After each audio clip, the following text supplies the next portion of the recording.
علیہ الصلوۃ والسلام نے زمانے جاہلیت کے معاملات جو وہ کرتے تھے تو ان میں سے جس چیز کو حضور علیہ الصلوۃ والسلام نے خلاف منشا الہی خلاف شریعت دیکھا اس سے صاف صراحت جو ہے انہوں نے منع کیا ہے. جیسے یہ متحنہ بن نوح کہ ہم جو ہے نشتر لگنے کی وجہ سے بارش ہو گئی ہے، تو یہ حالانکہ اس کی کچھ نہ کچھ حقیقت بھی ہوتی ہے، ایسا نہیں ہے. یہ فضا کے اندر ستاروں کے اندر جو گردش ہوتی ہے اس گردش کی وجہ سے یہ بارش ہو سکتی ہے، اس میں کچھ نہیں ہے. جیسے آج کل جو ہے یہ پیشن گوئی کی جاتی ہے تو ہواؤں کے رخ کو دیکھ کر یا چاند سورج کے یا دوسرے ستاروں کی گردش کو دیکھ کر اندازہ لگایا جاتا ہے کہ اب اس کا تقاضا یہ ہے کہ بارش ہوگی، اور صحیح بھی نکلتی ہے. لیکن چونکہ اس میں شرک کی بو آتی ہے اور اس میں انسان کے اندر ایک شرکیہ عقیدہ پنپ سکتا ہے، پختہ ہو سکتا ہے، اس وجہ سے حضور علیہ الصلوۃ والسلام نے بالکل اس سے جو ہے سختی کے ساتھ منع فرمایا ہے. کیونکہ اسباب در اسباب جب کوئی چیز چلتی ہے تو ہمیشہ عام لوگوں کا ذہن سببی کی طرف جاتا ہے، مسبب کی طرف نہیں جاتا ہے. شریعت کا بنیادی اصول یہ ہے، بالخصوص عقیدہ الوہیت کے سلسلے میں، عقیدہ توحید کے سلسلے میں یہ بنیادی اہتمام کیا گیا ہے کہ اس میں شرک تو دور درکنار، شرک تو درکنار، شبہ شرک بھی اگر ہو پایا جائے تو اس کی بھی اجازت شریعت نے نہیں دی. اس وجہ سے یہ لفظ جو ہے بالکل ممنوع قرار دے دیا گیا. یہ بھی ان کی اصطلاحی تھی. اس کی تعویل اچھی طریقے سے ہو سکتی تھی کہ یہ کہتے ہیں کہ اس طریقے سے یہ گویا کہ ایک قسم کی علامت ہے، نہ کہ حقیقی معنی میں یہ سبب انزال مدد ہے، یعنی اس معنی کر کے شاید بھی وہ نہ کہتے ہوں، لیکن یہ ابتدا یہاں سے ہوتی ہے. شرک کی ابتدا ہمیں ہر برائی کی ابتدا ہر گناہ بڑے گناہ کی ابتدا چھوٹے گناہ سے ہوتی ہے.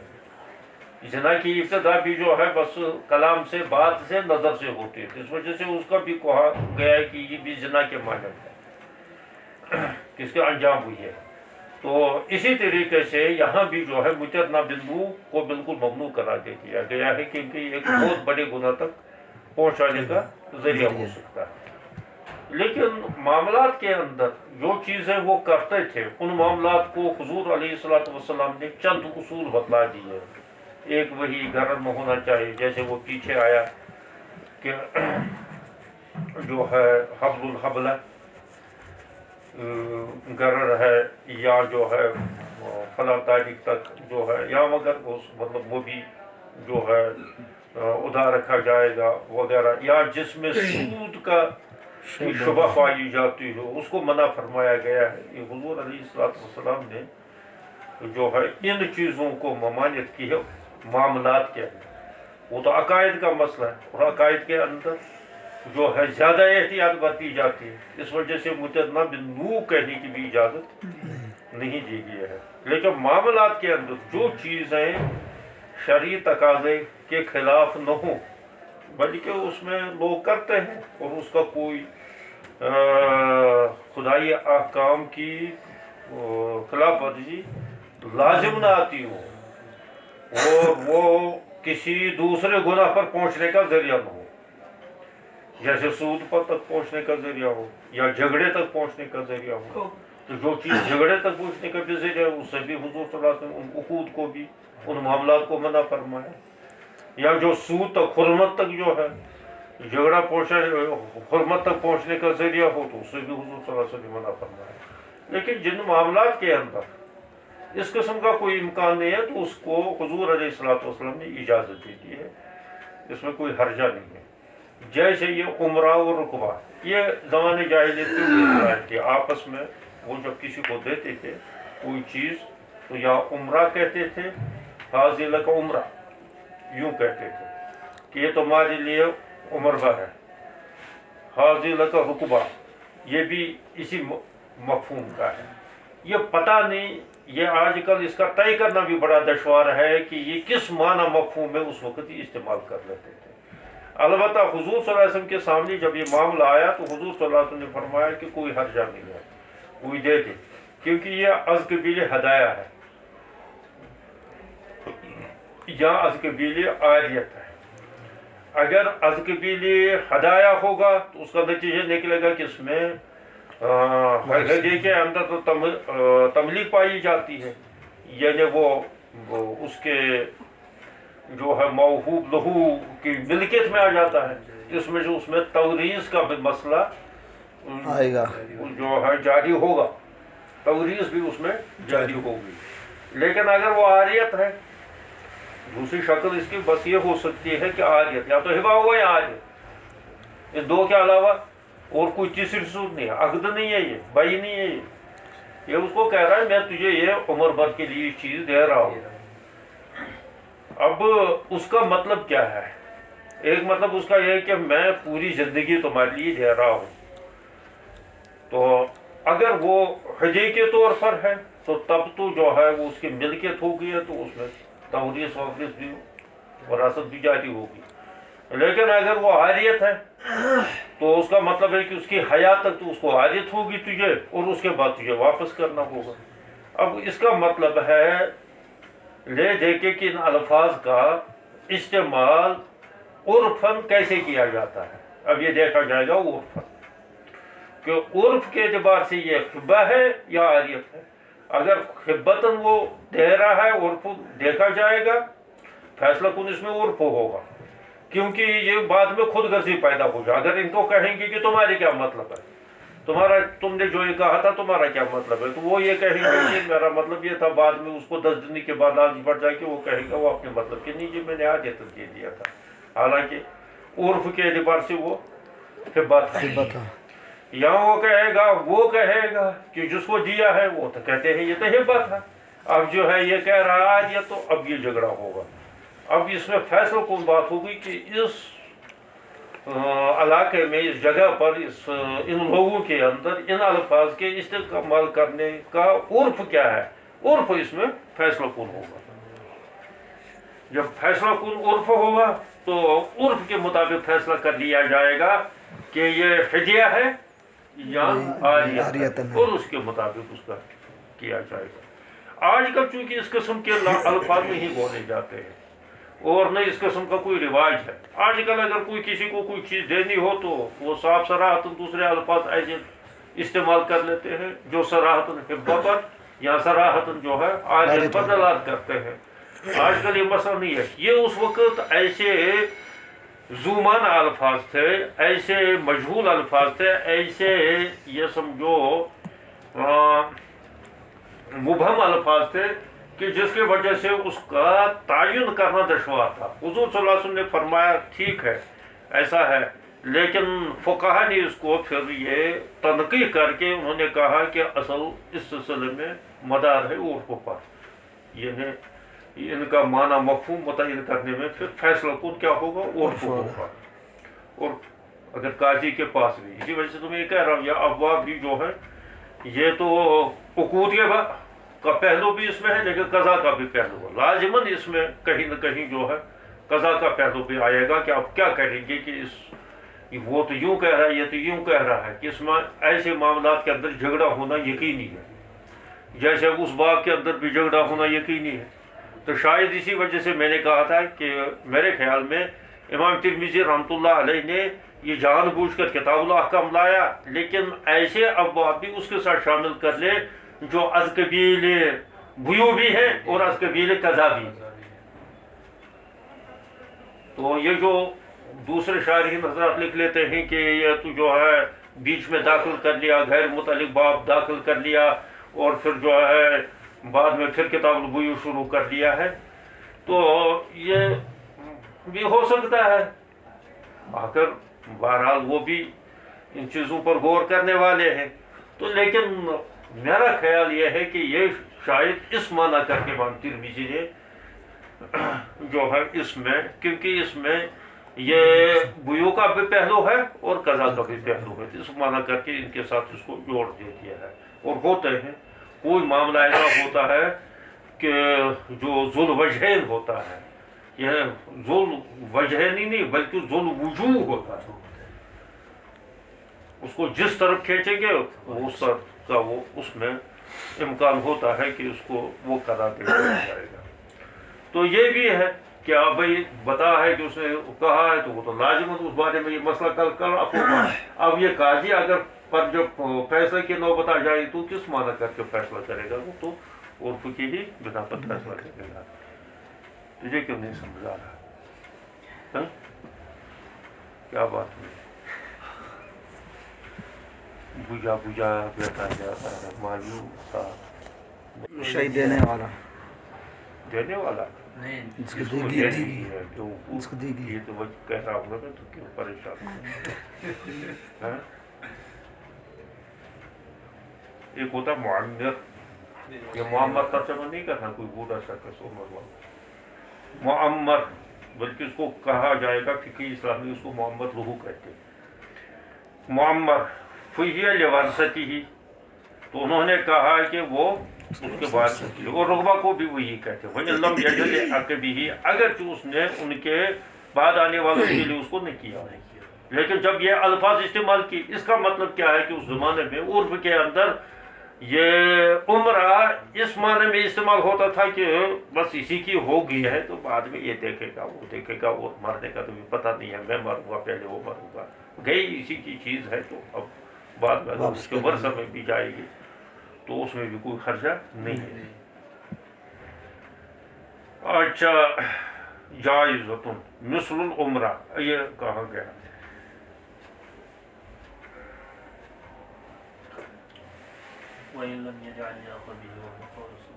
اچھا، نبی صلی اللہ علیہ وسلم من نصاب بن وسلم وغیرہ ان الرکبہ جائز مثل العمرہ وہ قول احمد و اسحاق.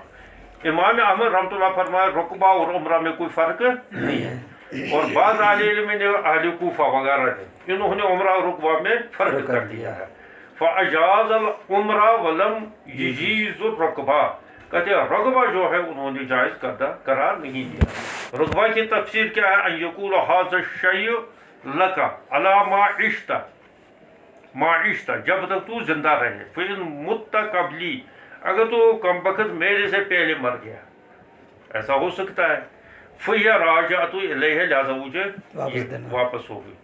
وقال احمد اسحاق الرکبہ مثل عمرہ، اور امام احمد اسحاق نے فرمایا رکبہ اور عمرہ میں کوئی فرق نہیں ہے. وہی لمن اوتیہا ولا ترجع الی الاول، وہ پہلے میں جو ہے کسی طرح. یہ احناف کا یہ مطلب نہیں ہے کہ رکبہ بالکل ہی جائز نہیں ہے، وہ تو اوپر حدیث آئی ہے کہ عمرہ اور رکبہ تو جائز ہے. البتہ یہ مطلب یہ ہے کہ عمرہ کے اندر تو یہ امکان ہے کہ یہ شاید اسی کے بطور ہدیہ ہوگی، اور رکبہ کے اندر یہ عمرہ جیسی یہ مفہوم، عمرہ جیسا مفہوم اس میں نہیں ہے، بلکہ یہ بس اسی کی زندگی تک واپس ہوگا اور اس کے بعد جو ہے واپس ہوگا. تو فاجاز العمرہ ولم یجیز الرکبہ.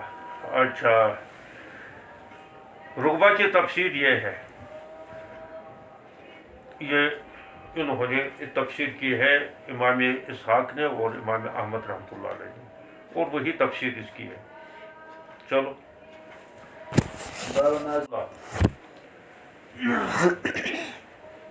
اس کی اکثر بیشتر لوگوں کے اندر اس کی ضرورت پیش آ جاتی ہے، انفرادی طور بھی، اجتماعی طور بھی، حکومتی سطح پر بھی اور جماعتی سطح پر بھی، خاندانی سطح پر بھی.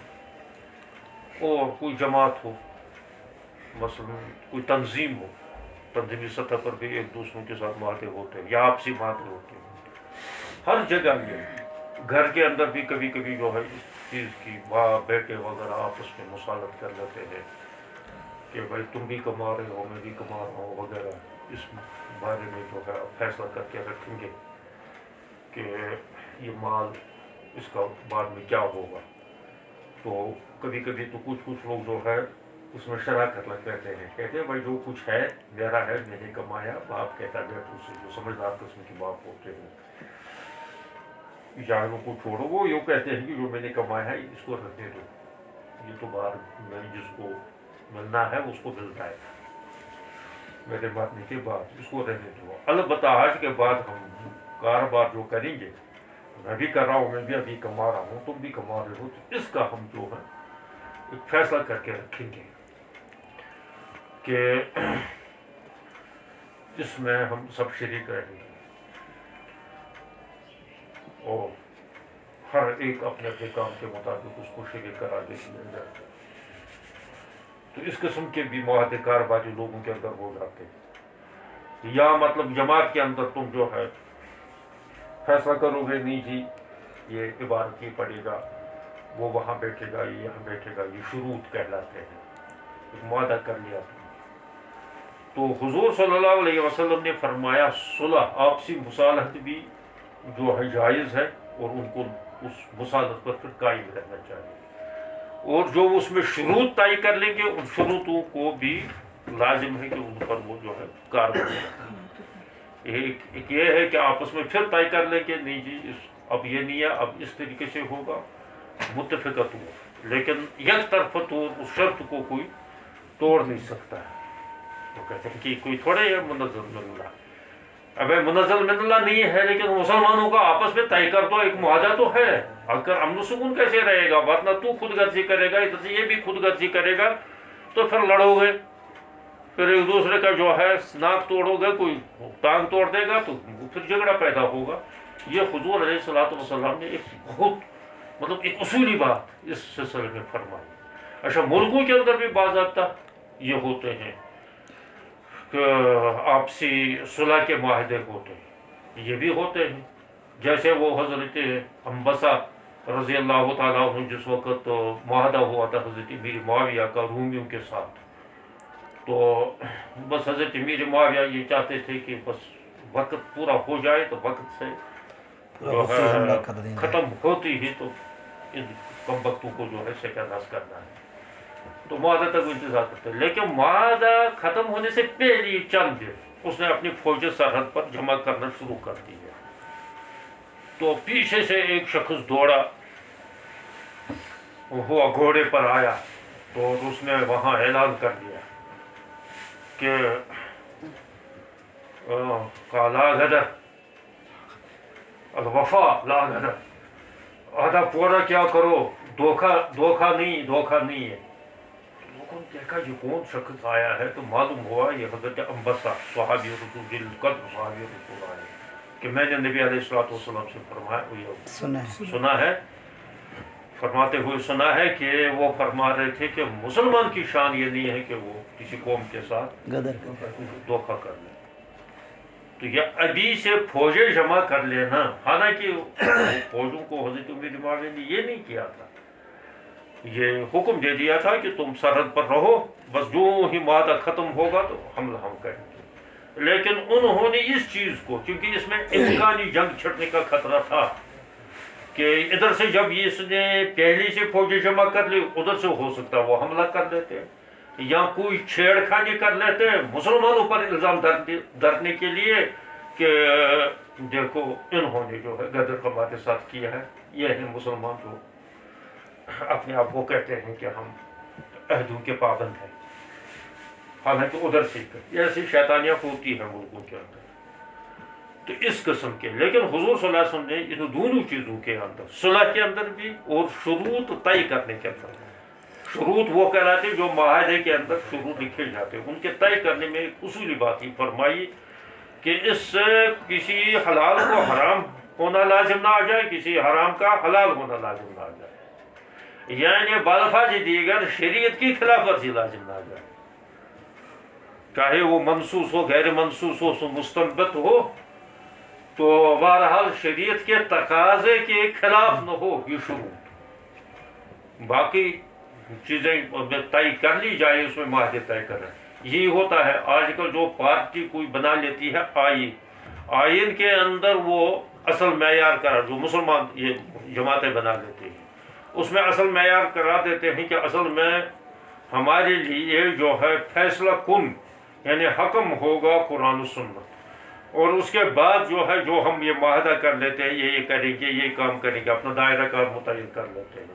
آئین کے اندر یہ ہوتا ہے ایک دائرے کا ہم اس دائرے میں رہ کر یہ کام کریں گے اور اس طریقے سے کریں گے اور ہمارا امیر یہ ہوگا اور ہمارا غریب یہ ہوگا سیکٹری یہ ہوگا خزانچی یہ ہوگا وغیرہ وغیرہ. اب جب سب اس نے جس نے بھی اس آئین کو تسلیم کر لیا اب اس پر لازم ہو گیا ہے کہ اس کو پابندی کرنی، کیونکہ امیر تو منصوص نہیں ہے اور کسی کو امیر بنانا وہ تو ان کی اتفاق رائے پر ہے ان کی شروط پر یہ منحصر ہے نا، تو وہ تھوڑی منصوص ہے اللہ کی طرف سے نجی فلاں امیر ہے اور فلاں غریب ہے. یہ تو ایسا تو نہیں ہے، وہ تو ان کے اس طے کرنے پر جو ہے. ہاں امیر شریعت کے خلاف ورزی کر لے گا چاہے کوئی بھی ہو، امام جو ہے مطلب اس کو مقتدی طے کر لیتے ہیں، مقتدی جو ہے متعین کر لیتے ہیں اور اس میں بھی شروط طے ہوتے ہیں بھائی تمہیں یہ کرنا ہوگا یہ کرنا ہوگا یہ ہوگا ختم بھی جانا ہوگا 4 میں بھی جانا ہوگا وہ بھی ہوگا. وہ اس میں بھی جو ہے اسی وجہ سے آگے جماعت میں رہ گیا ہے کیونکہ یہ خلاف شرع ہے تو یہ اس کو کہنا چاہیے. اور اگر یہ جو ہے یہ معاہدہ ہی اول کرنا غلط ہے یہ گناہ. دوسری بات یہ اگر فرض کرو یہ معاہدہ ہو بھی گیا ہے لیکن اس پر لازم نہیں ہے ان کو پورا کر لینا.